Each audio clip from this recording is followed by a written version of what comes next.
মদ খাবি না খাবি কি মদের মতো আছে কি মদে শক্তি বিড়িতে বল দুধ খেলে হয় রক্ত জল কি দাদু দাদি তোমাকে মাছ আনতে পাঠিয়েছিল আর তুমি মাছ না নিয়ে এসে খালি বেগে আসলেন আমাকে কিছু কিনে দিতে হবে এই জন্য ফাঁকি দিয়ে চলে গেলাম ওগো মাছ আনতে দিয়েছিলাম, মাছ কই? মাছ মাছ আবার করে থাকবে, পানির জিনিস পানিতে থাকবে। ও খাসি, পানির জিনিস পানিতে থাকবে, ঠিক আছে।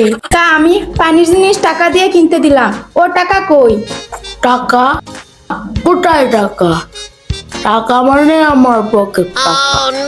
আবার আজকেও তুমি মদ খেয়ে এসছো, তাও আবার আমার মাছ কেনার টাকা দিয়ে। আমি আজকে ভাত কি দিয়ে খাবো?